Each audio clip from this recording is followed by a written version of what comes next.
믿음의 사람들을 함께 살펴오고 있습니다. 지금까지 만났던 믿음의 사람들이 있었어요. 믿음으로 예배했던 아벨, 믿음으로 하나님과 동행했던 에녹, 그리고 지난 시간에 믿음으로 하나님께 반응했던 노아까지를 함께 나누었습니다. 누구 하나 실은 빠지는 사람이 없습니다.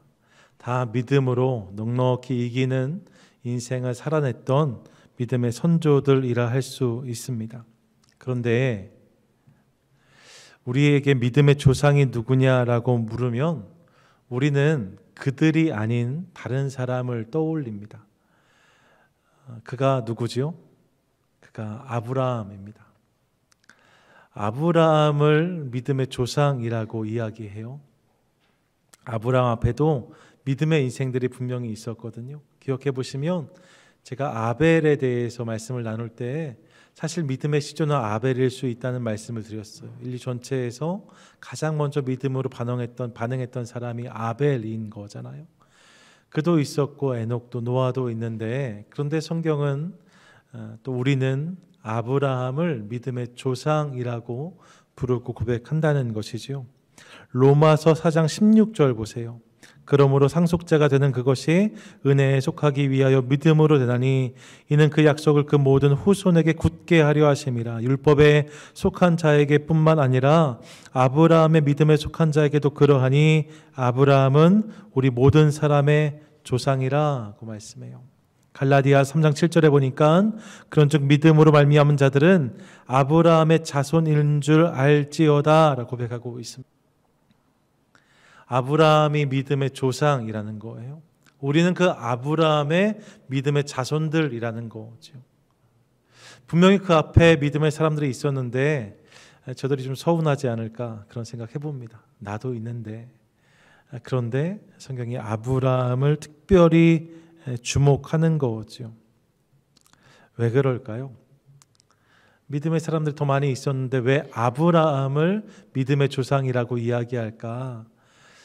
저는 아브라함의 삶에 있었던 결정적인 두 가지 모습, 두 가지 사건이 오늘 우리에게 주는 메시지가 명확하기 때문에, 그것이 믿음이 무엇인지를 명확히 드러내기 때문에 아마도 거기에 믿음의 조상이란 타이틀을 붙이는 게 아닐까 하는 생각을 해보게 됩니다. 아브라함 삶에 믿음의 분명한 두 가지 정의가 있다는 거예요. 자, 아브라함 삶에 있어서 믿음이란 말로 해석될 수 있는 두 가지 사건이 있는데, 그 중에 첫 번째가 아브라함이 고향 친척 아버지 집을 떠난 사건입니다. 창세기 12장에 나오는 사건이죠. 이 아브라함 하면 누구나 다 이 이야기를 떠올립니다. 그게 아브라함의 믿음이었대요. 또 한 가지 사건은 아브라함이 100세에 얻은 아들 이삭을 하나님께 바치려 하는 모습입니다. 그 장면 역시 우리는 그 장면에서 아브라함의 믿음을 확인합니다. 믿음의 선조들의 믿음의 역사를 조명하는 히브리서에서도 그래서 아브라함만큼은 두 본문으로 나눠서 이 두 장면을 모두 언급하고 있어요. 오늘 함께 나누는 본문과 뒤에 만날 본문이 이 두 장면을 따로 떼어서 언급하고 있는 거죠. 이 두 사건을 통하여서 우리에게 주는 믿음에 대한 메시지가 있다는 것입니다. 오늘은 그 첫 시간으로 첫 장면, 아브라함이 고향 친척 아버지 집을 떠난 장면을 함께 묵상하며 하나님 은혜를 나누기 원합니다. 오늘 본문 히브리서 11장 8절부터 10절까지의 본문의 배경은 창세기 12장이라고 할 수 있습니다. 12장에 언급된 내용을 지금 히브리서에서 다시 이야기하고 있는 거죠. 자, 창세기 12장으로 가서 한번 생각해 보시죠. 창세기 12장의 기록을 근거하면 아브라함은 본디 갈대아 우르 사람이었습니다. 갈대아 우르. 여러분 갈대아 우르 들어보셨지요? 근데 그 곳이 어떤 곳이었는지 아세요? 갈대아 우르라고 하면 우리는 흔히라고 말하면 아닐 수 있죠. 저는 그랬어요. 이게 왠지 갈대를 연상시키잖아요. 그래서 갈대가 흐드러진 어느 시골 마을 이 정도 상상을 했었거든요. 갈대아 우르는 그런 데가 아닐까. 시골 중에 시골, 뭐 깡촌 뭐 이렇게 생각해 볼 수 있는 거지요. 그런데 실은 그렇지 않았다는 거예요. 성지와 관련해서 한국에서 유명한 목사님들이 몇 분 계신데 그 중에 대표적인 분이 이강근 목사님이란 분이에요. 지금도 유튜브 들어가서 쳐보시면 이분이 소개하는 성지의 땅이라는 그 다양한 영상 자료들이 있는 것을 확인합니다. 뭐 CBS, CTS 각종 매체에서 이분과 함께 진행한 성지 프로그램이 얼마든지 많이 있어요. 근데 이분이 한 10년 전쯤에 국민일보에 갈대아 우르에 대한 칼럼을 썼었는데 그 내용은 이런 것이었습니다. 이라크 남부에 가면 나이시리아라는 곳이 있는데 실은 이곳이 아브라함의 고향, 아브라함이 살던 갈대아 우르라는 거예요. 그 이라크 지역에 가면 고대 메소포타미아 문명 안에서 지구라트가 곳곳에 건축되어 있는데 실은 어떤 사람들은 이 지구라트가 바벨탑의 어떤 흔적이라고도 보거든요.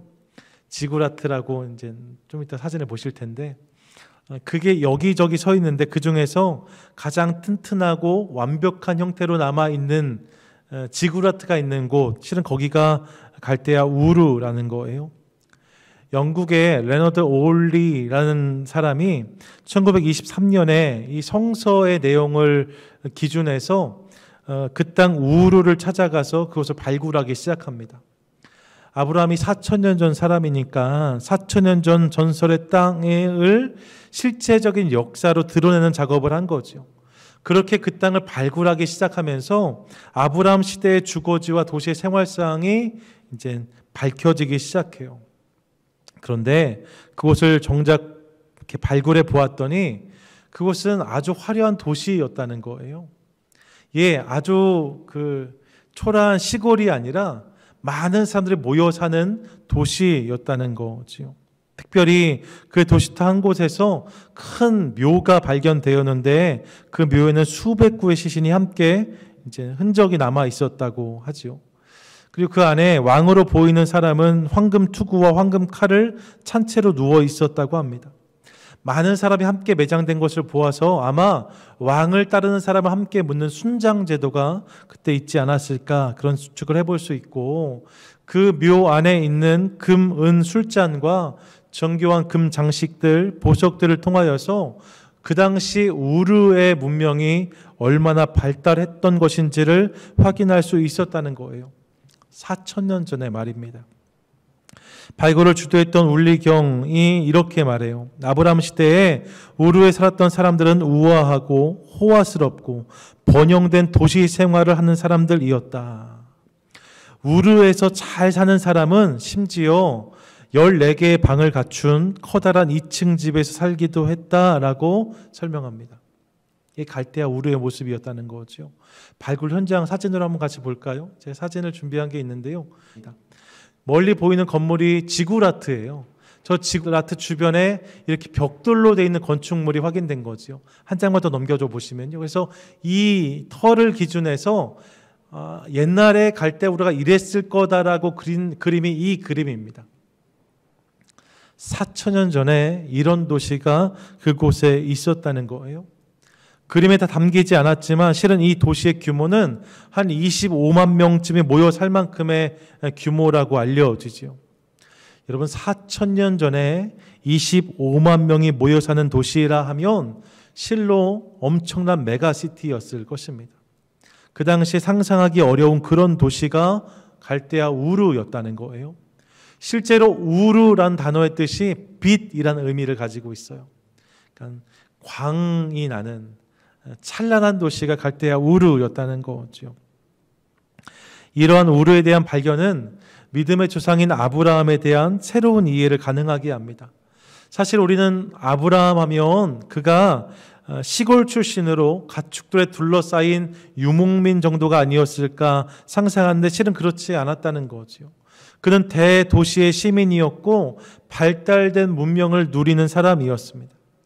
특별히 아브라함의 가정은 그 땅에서 우상 만드는 일을 했다고 알려져요. 여호수아서 24장 2절에 보니까 여호수아가 모든 백성에게 이르되 이스라엘 하나님 여호와께서 이같이 말씀하시기를 옛적에 너희 조상들 곧 아브라함의 아버지 나홀의 아버지 데라가 강 저쪽에 거주하여 다른 신들을 섬겼으나 라고 말합니다. 예, 아브라함과 나홀이 형제니까 이들의 아버지 데라가 다른 신을 섬겼다는 거예요. 그리고 이스라엘의 역사 속에서 기록됐던 탈무드나 미드라시의 기록에 의하면 그 데라가 그곳에서 우상 만드는 일을 했다라고 기록하고 있습니다. 꽤 잘 되는 장사였어요. 이것이 아브라함의 상황과 배경이었다는 거죠. 찬란한 도시 그 안에서 안정된 사업을 하면서 가족들과 함께 모여 살았던 게 아브라함의 모습이랍니다. 그가 그렇게 그 땅에 살고 있었는데 어느 날 갑자기 하나님이 그를 찾아오세요. 그리고 그에게 고향 친척 아버지의 집을 떠나라 말씀하십니다. 앞서 살핀 것처럼 갈대아 우르는 문명의 발상지 티그리스 유프라테스 강 근처에 있는 아주 큰 도시로 그곳에는 아버지도 계셨고 친척들도 있었고 그동안 했던 사업도 그곳에 있었어요.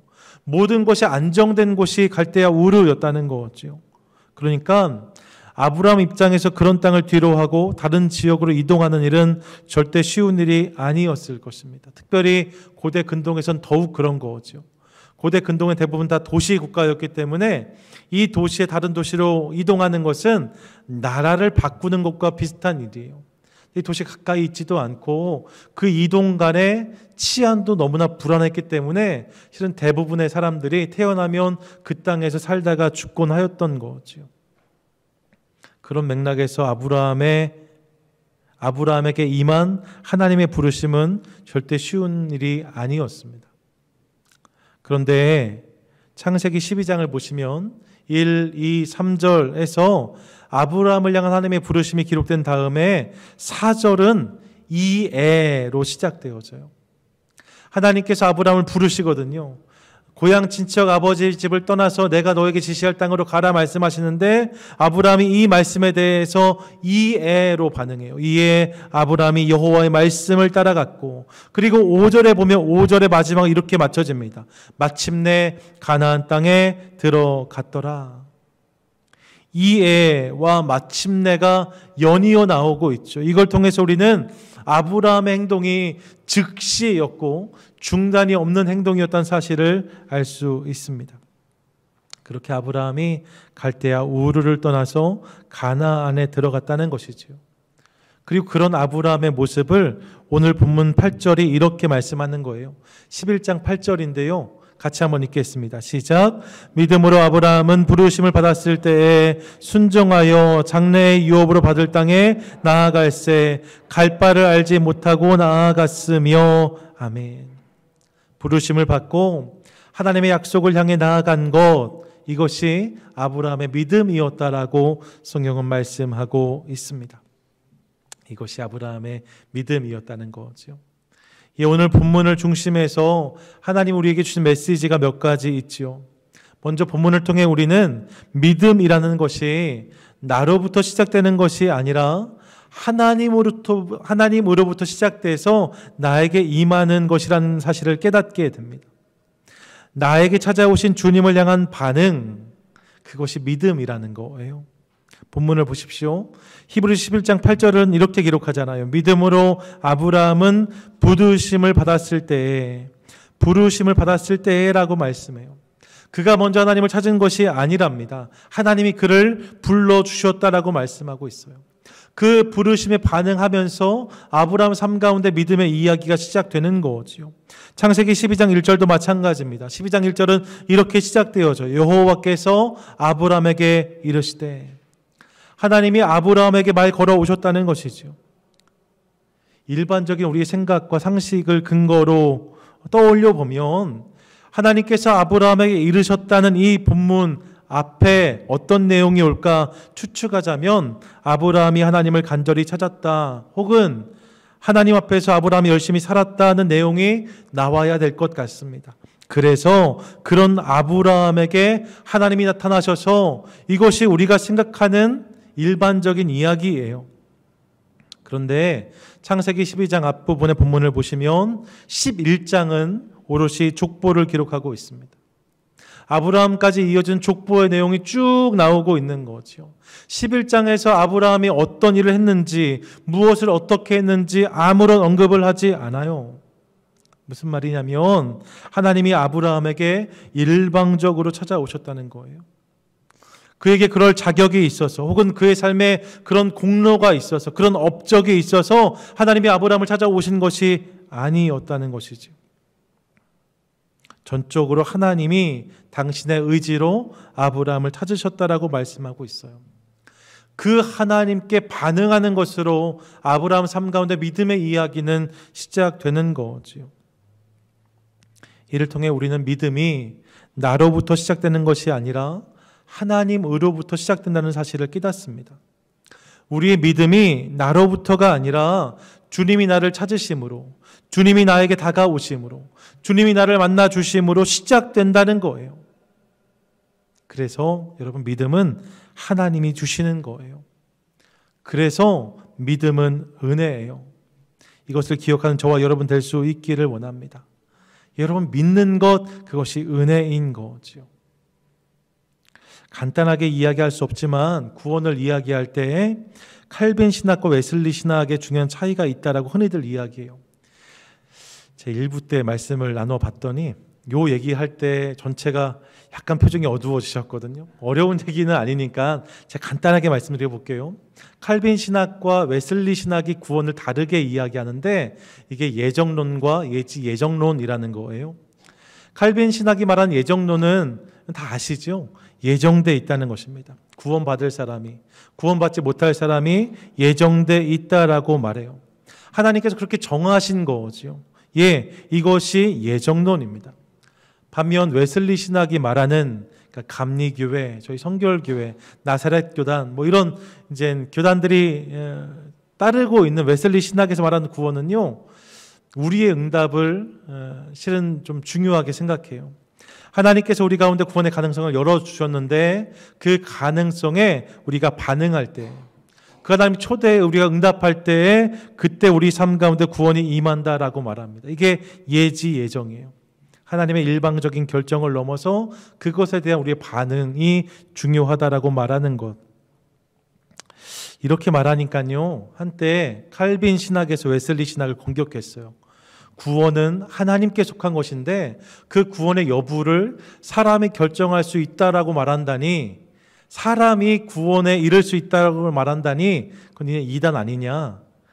실제로 이곳에서 더 나간 아르메니안 같은 사람들은 내가 노력해서 구원을 이룰 수 있다라고 말한 사람들도 있었거든요. 그런 공격들이 있었습니다. 하지만 여러분, 이것은 오해입니다. 웨슬리 신학은 그렇다고 해서 인간 스스로 구원을 다 이룰 수 있다고 말하는 게 절대로 아니에요. 웨슬리 신학에서도 예지예정도 구원은 그 시작점을 하나님으로 봅니다. 하나님으로부터 구원이 시작되는 거죠. 하나님으로부터 구원의 가능성이 열려져야 그것에 대해서 우리가 반응함으로 구원이 임하게 되는 거니까요. 구원의 시작은 하나님이라는 데 이견이 없어요. 이론의 여지가 없는 거죠. 하나님이 가능성을 열어주시지 않으시면 우리에겐 구원이 없어요.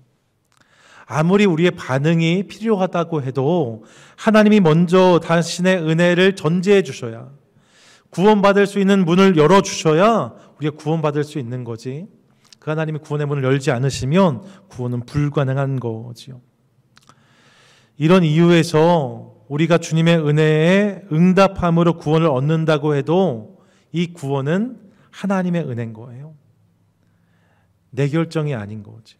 하나님이 허락하신 거예요. 그래서 여러분, 우리 중에 누구도 내가 믿음으로 주님을 만났다고 해도 그것이 내 공로라고 말하지 않아요. 하나님의 은혜라 고백합니다. 내가 주님을 나의 하나님으로 고백한다고 해서 그것이 내 능력이라고 말하지 않아요. 다 하나님의 은혜라고 고백합니다.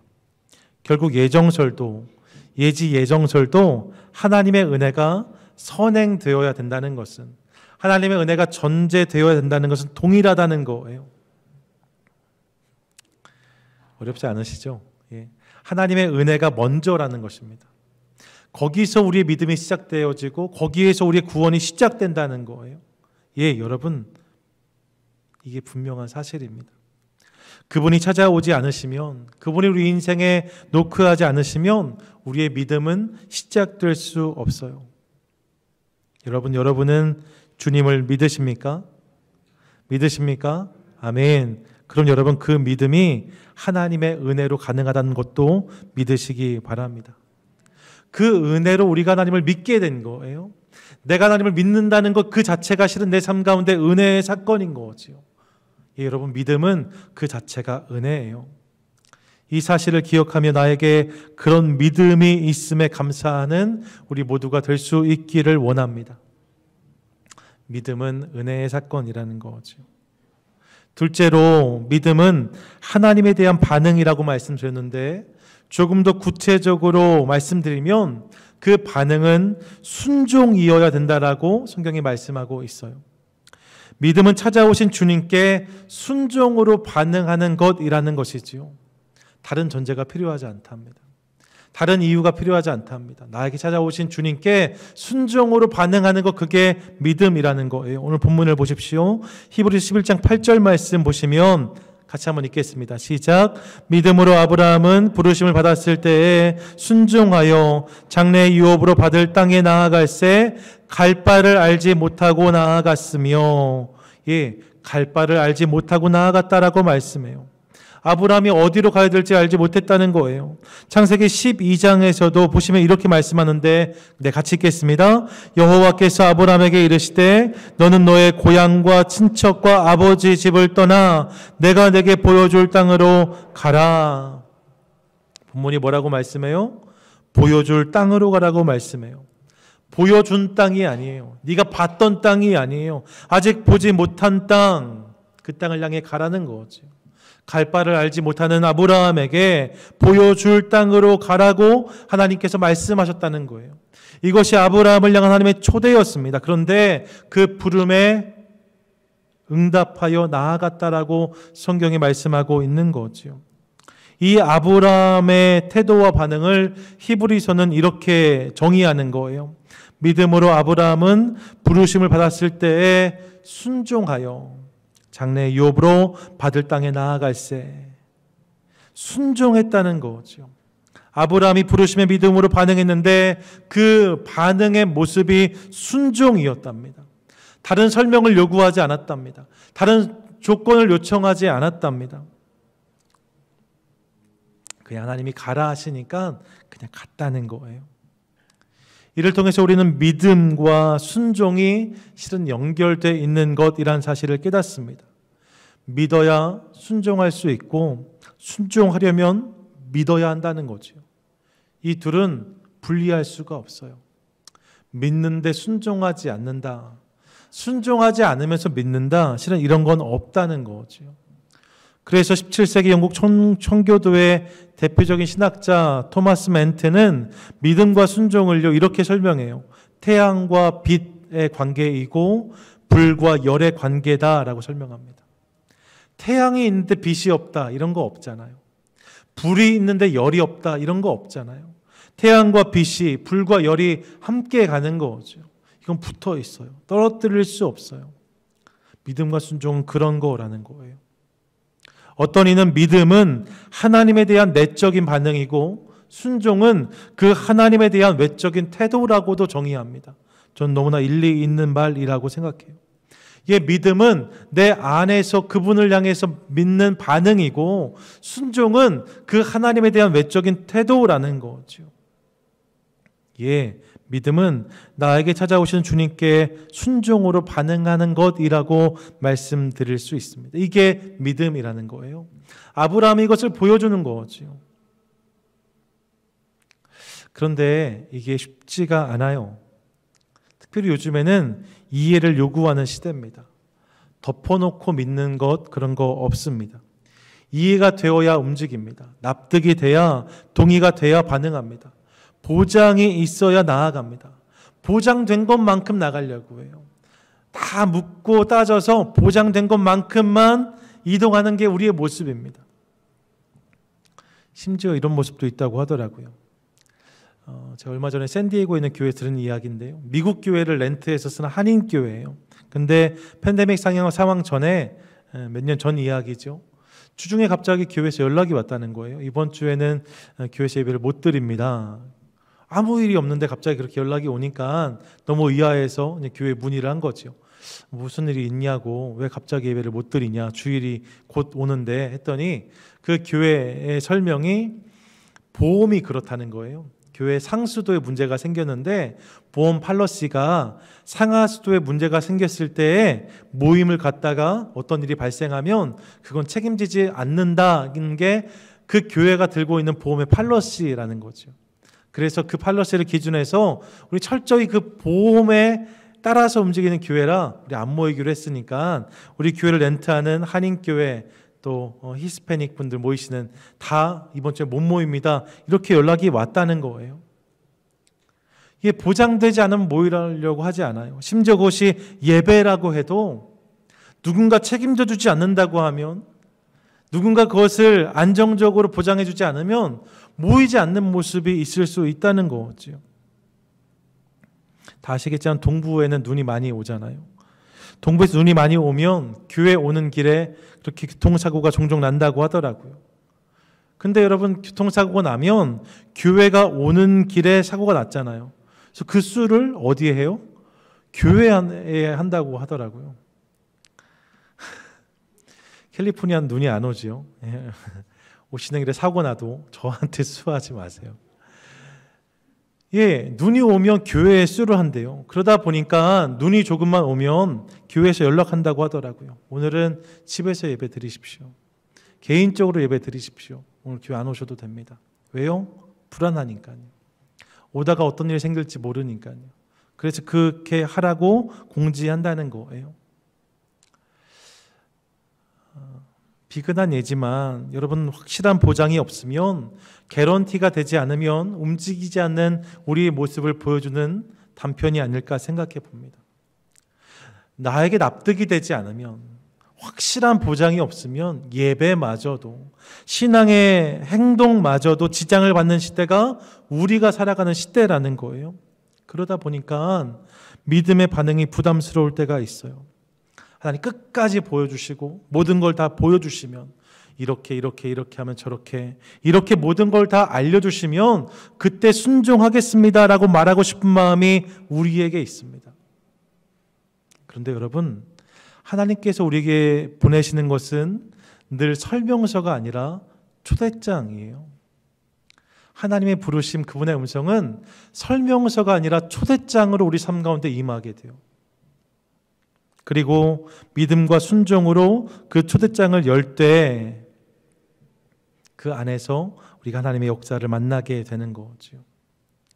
다 보여주시면, 다 들려주시면 그럼 그때 믿겠습니다 말하는 우리에게 주님은 믿고 순종하면 볼 수 있을 거다라고 말씀해 오신다는 거예요. 그러므로 사랑하는 여러분, 믿음과 순종으로 주님이 내 삶에 보내시는 초대장을 여는 우리 모두가 될 수 있기를 간절히 소망합니다. 여러분, 믿음으로 반응하는 거예요. 순종으로 나아가는 거죠. 그 반응이 우리 삶 가운데 있을 때 우리 삶은 우리의 상식만큼, 우리의 이해만큼, 우리의 생각만큼을 넘어서 주님의 역사만큼, 그 주님의 말씀만큼, 그 주님의 능력만큼의 삶이 될 줄로 믿습니다. 끝으로 믿음은 찾아오신 하나님에 대한 순종의 반응이라고 말씀을 드렸는데, 여러분, 그 반응은 말입니다. 그 말에 대한 반응일 뿐만 아니라 화자, 즉 말씀하신 분에 대한 믿음까지를 포함하는 것이라는 사실도 우리가 깨닫게 됩니다. 앞서 살폈던 히브리서 11장 8절, 창세기 12장 본문을 보시면 하나님이 아브라함에게 말씀하셨고 그 말씀을 붙들고 나아간 아브라함을 이야기해요. 그런데 사도행전 7장에서 보시면 스데반이 이 본문을 다시 설교하거든요. 내용이 이래요. 7장 2절과 3절인데 같이 한번 읽겠습니다. 시작. 여러분 부형들이여 들으소서. 우리 조상 아브라함이 하란에 있기 전 메소포다미아에 있을 때에 영광의 하나님이 그에게 보여 이르시되 내 고향과 친척을 떠나 내가 내게 보일 땅으로 가라 하시니. 이 본문에 보면 하나님이 아브라함에게 말씀하셨어요. 근데 그 말씀하셨던 내용 앞에 어떤 내용이 함께 등장하고 있냐면 영광의 하나님이 그에게 보여라고 말씀해요. 하나님이 그에게 나타나셨다는 거예요. 예, 아브라함이 그 하나님을 바라봤다는 거죠. 아브라함이 그날 하나님 말씀만 들은 것이 아니라 영광의 하나님을 보았다라고 설명하고 있습니다. 이를 통해서 우리는 그날 아브라함이 붙든 것은 말씀만이 아니라 그 말씀을 주신 하나님까지였다는 사실을 깨닫게 되어져요. 나에게 주어진 약속의 말씀과 함께 그 약속을 주신 하나님, 그분까지를 아브라함이 붙들었다는 거죠. 성경을 보시면 하나님이 아브라함에게 주신 약속의 말씀이 분명히 있었어요.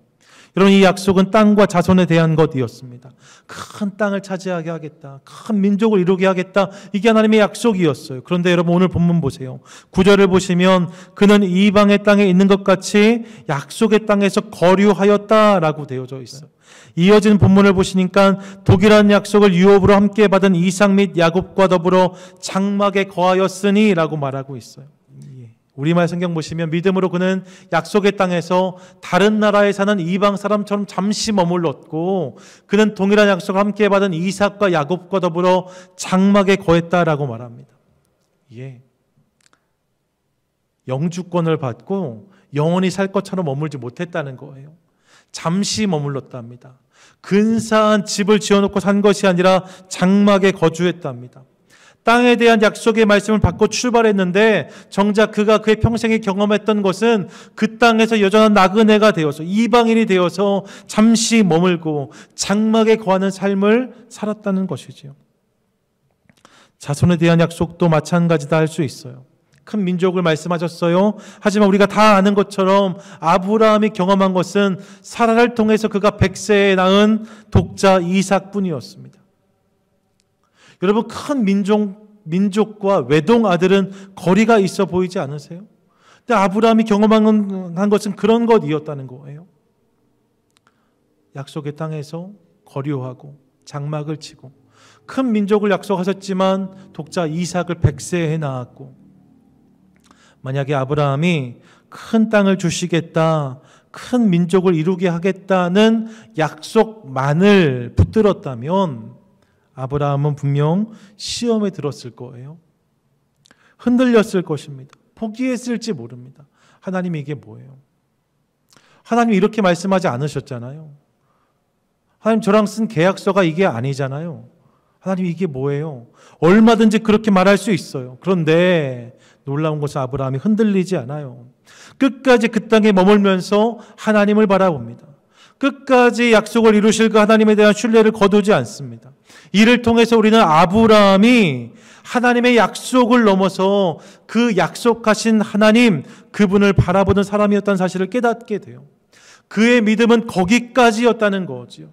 그분이 주시는 무엇이 믿음의 대상이 아니라 그것을 넘어서 그 무엇을 주시는 하나님까지가 아브라함 믿음 안에 들어간 영역이었답니다. 하나님, 그분이 아브라함 믿음의 대상이었다는 거예요. 하나님을 향한 믿음이 그를 굳게 서게 했다는 거죠. 말이 아니라 그 말을 한 화자를 믿는 믿음, 약속을 넘어서 그 약속을 주신 하나님을 믿는 믿음이 아브라함에게 있었다는 거예요. 예, 아브라함의 믿음은 그런 것이었답니다. 그래서 이 부분에 대해서 옛날 정필도 목사님 목회하셨던 부산 수영록교회 이규현 목사님이란 분이 계신데 이분이 이렇게 설명하세요. 잘 들어보십시오. 본문을 보면서 아브라함이 참 막막했겠다라고 생각하면 안 됩니다. 여러분, 땅이 주어지지 않고 자녀가 없었는데 우리가 그렇게 생각하잖아요. 아브라함이 막막했겠다. 근데 그렇게 생각하면 안 된다는 거예요. 사실 아브라함이 정말로 막막했던 때는 이 말씀이 주어지기 이전이었습니다. 그러나 여호와께서 아브라함에게 이르시되라는 창세기 12장 1절 이후에 아브라함에게서 막막함이 사라졌습니다. 이때부터 매우 분명한 삶이 시작되었습니다. 인생의 길이 열렸습니다. 하나님이 그를 부르셨기 때문입니다. 전 참 놀라운 해석이라고 생각했습니다. 사실 아브라함이 정말로 막막했던 때는 이때가 아니었다는 거예요. 텐트 치고 살고 자녀가 없을 때 그때가 막막했을 거라고 우리는 생각하지만 정말로 막막했던 때는 따로 있다는 거죠. 그때가 언제입니까? 말씀이 주어지기 전이요. 아브라함이 하나님을 만나기 전이요. 하나님을 모를 때 말입니다. 그때야말로 그의 삶의 어두운 시간이었다는 거예요. 방황하는 인생이었다는 거예요. 막막한 인생이 아브라함의 것이었다는 거죠. 누가 나를 지으셨는지, 내 인생의 목적이 무엇인지, 나는 어디로 가야 될지 알지 못하는 막막한 인생이 아브라함이었답니다. 그런데 그런 그에게 말씀이 주어졌어요. 자기에게 말씀하시는 그 하나님을 만나게 되었어요. 그러면서 아브라함의 인생의 막막함은 사라졌다는 거예요. 여전히 거류하고 있습니다. 여전히 텐트를 치고 생활하고 있어요. 여전히 100세에 낳은 아들 하나밖에 보이지 않아요. 하지만 그는 막막해하지 않을 수 있었다는 거죠. 왜요? 하나님을 발견했거든요. 나를 지으신 하나님, 나를 통해서 일하신 하나님, 그분을 그가 깨닫게 된 거예요. 이제 그분 안에서 그분 안에 내 삶이 있다는 것을 알게 되었어요. 내 삶의 목적과 방향이 그분 안에서 결정되어진 거죠. 더 이상 방황하는 인생을 살 수가 없어요. 삶이 흔들리려 할 때마다 그분이 찾아오세요. 그리고 아브라함이 자신을 드러내세요. 예, 여러분, 그 하나님 때문에 아브라함 막막할래야 막막할 수 없었다는 것이지요. 우리나라 속담에 파트로 매주를 쓴다 해도 믿는다는 말이 있습니다. 말하는 사람을 온전히 신뢰할 수 있다면 팥으로 매주를 쓴다 해도 그 말을 믿을 수 있다는 거예요. 매주를 원래 뭘로 쓰지요? 콩으로 쓰잖아요. 근데 팥으로 쓰는 매주 보셨어요? 그런 게 있을 수 없잖아요. 그런데 이 말이 이 말 자체의 아둔함, 이걸 믿는 아둔함을 얘기하는 게 아니라 그만큼 말하는 사람이 신뢰가 가면 그 말을 믿을 수 있다는 그런 이야기라는 거예요. 어떤 말을 했느냐보다 중요한 것은 누가 그 말을 했느냐의 문제라는 거죠. 그런 맥락에 생각해 본다면 여러분, 우리 하나님은 어떤 분이세요? 우리 하나님은요, 팥으로 매주를 쑤시는 정도가 아니에요. 하나님은 매주를 만드신다면 세상 뭘 가지고도 만드실 수 있는 분이십니다. 홍해를 가르시는 분이세요. 물이 포도주가 되게 하시는 분이세요. 그럼 형편없는 인생을 존귀한 인생이 되게 하시는 분이세요. 죽음을 생명으로 바꾸시는 하나님이십니다. 그 하나님이 영벌에서 영생으로 우리에게 주어질 영원의 정체를 바꿔주셨어요. 우리 하나님이 그런 하나님이신 거죠. 여러분 믿으십니까? 믿으십니까? 아멘. 예, 여러분, 그 하나님, 그러므로 그 분을 믿는, 그 하나님을 바라보는 믿음이 우리 가운데 있다면 상황 때문에 흔들릴 수 없어요. 상황 때문에 낙심할 수 없어요. 상황 때문에 포기할 수 없습니다. 왜요? 여전히 주님이 계시거든요. 상황이 아무리 바뀌고 여건이 아무리 달라져도 요동할 수 없습니다. 왜요? 그분이 계시기 때문이에요. 사랑하는 여러분, 저는 이 믿음이 우리에게 있게 되기를 간절히 소망합니다. 그분이 주시는 무엇을 넘어서 그분을 바라보는 믿음, 그분을 신뢰하는 믿음이 우리 삶 가운데 자리하게 되기를 원합니다. 그 믿음이 있을 때에 4,000년 전 아브라함이 그랬던 것처럼 이 땅에서 우리는 하나님의 이야기, 하나님의 역사를 경험하게 될 줄로 믿습니다. 아브라함이 그랬다는 것이지요. 바라기는 오늘 말씀을 통해서 믿음이 하나님으로부터 시작되는 은혜라는 사실을 기억하고, 동시에 그 믿음이라는 것은 반드시 순종과 함께 간다는 사실을 마음에 새기면서 주님이 주시는 무엇을 넘어 주님, 그분을 바라보는 것을 통하여서 우리의 삶 가운데 그 믿음의 초대장에 응답함으로 믿음의 역사들, 믿음의 이야기들이 차곡차곡 쌓이는 것을 경험하는 저와 여러분, 우리 모두가 되시기를 주님의 이름으로 간절히 축원드립니다. 아멘.